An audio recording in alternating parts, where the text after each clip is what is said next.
ಹೇಳ್ರಿ ಬೊಂಬಾಲಿ ಮೇಡಮ್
ಶ್ರೀದೇವಿ ಸ್ಕೂಲಲ್ಲಿ ಇದೇ ಸಾಂಗ್.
ಮಣ್ಣಿನಲ್ಲಿ ಯಾವ್ಯಾವ ಇರ್ತವಂದರೆ ಸಾರಜನಕ, ರಂಜಕ, ಪೊಟ್ಯಾಶ್ ಅಂದರೆ nitrogen, phosphorus, potash, sulphur, zinc, iron, copper, manganese, ಬೋರನು.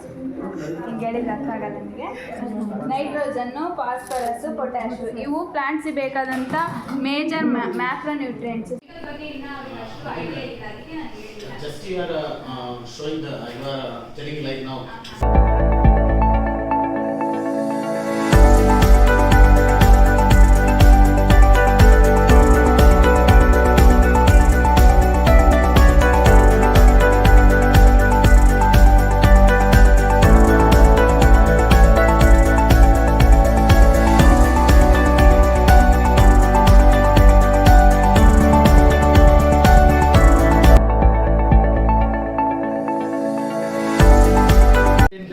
Soil testing lab ಬಿಟ್ಟು ಇದು ಪೂರ್ತಿ ಲ್ಯಾಬ್ ಏನಿದೆ ಇಲ್ಲಿ ಬಯೋ ಫರ್ಟಿಲೈಸರ್ಸ್ ಪ್ರೊಡಕ್ಷನ್ ಮಾಡ್ತೀವಿ.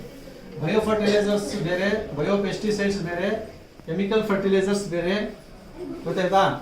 ಆರ್ಗ್ಯಾನಿಕ್ ಫರ್ಟಿಲೈಸರ್ಸ್ ಬೇರೆ. ಆ ಕಡೆ ಇರೋದೆಲ್ಲ ಆರ್ಗ್ಯಾನಿಕ್ ಫರ್ಟಿಲೈಸರ್ಸ್, ಸಾವಯವ ಗೊಬ್ಬರಗಳು. ಇಲ್ಲಿ ಇವೆಲ್ಲ ಬಯೋ ಫರ್ಟಿಲೈಸರ್ಸ್. ಬಯೋ ಫರ್ಟಿಲೈಸರ್ಸ್ ಅಂತ ಜೈವಿಕ ಗೊಬ್ಬರ.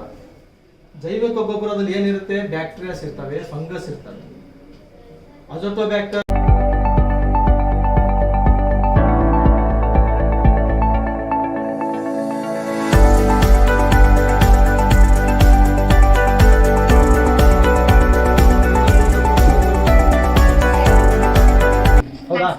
ಮೊದಲಿಗೆ ಏನು ಮಾಡ್ತೀವಿ ನಾವು ಯೂರಿಯಾ ನೈಟ್ರೋಜನ್ ಬೇಕಂದ್ರೆ ನ್ಯೂಟ್ರಿಯೆಂಟ್ ಅದು ನೈಟ್ರೋಜನ್ ಇದು ಅದೊಂದು ನ್ಯೂಟ್ರಿಯೆಂಟ್, ಫಾಸ್ಫರಸ್ ನ್ಯೂಟ್ರಿಯೆಂಟ್, ಪೊಟ್ಯಾಷಿಯಂ ಅದೊಂದು ನ್ಯೂಟ್ರಿಯೆಂಟ್, 12 ನಮೂನೆ ನ್ಯೂಟ್ರಿಯೆಂಟ್ಸ್ ಬೇಕು ಗಿಡಕ್ಕೆ. ಅದರಲ್ಲಿ ಮೈಕ್ರೋ ನ್ಯೂಟ್ರಿಯೆಂಟ್ಸ್, ಮ್ಯಾಕ್ರೋ ನ್ಯೂಟ್ರಿಯೆಂಟ್ಸ್ ಬರ್ತವೆ. ಮ್ಯಾಕ್ರೋ ಅಂದ್ರೆ ದೊಡ್ಡ ಜಾಸ್ತಿ ಪ್ರಮಾಣದಲ್ಲಿ ಬೇಕಾಗುತ್ತೆ, ಮೈಕ್ರೋ ಅಂದ್ರೆ ಚಿಕ್ಕ ಚಿಕ್ಕ ಸ್ವಲ್ಪ ಬೇಕಿದೆ. ಜಿಂಕ್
ಅದಕ್ಕೆ ನಾವು ಆ ಮಣ್ಣಿನಲ್ಲಿ ಏನೇನಿದೆ ಏನೇನಿಲ್ಲ ಅಂತ ತಿಳ್ಕೊಳ್ಳಿಕ್ಕೆ ಸಾಯಿಲ್ ಟೆಸ್ಟ್ ಮಾಡ್ತೀವಿ. ಅದೇ ರೀತಿ ಬೋರ್ವೆಲ್ ವಾಟರ್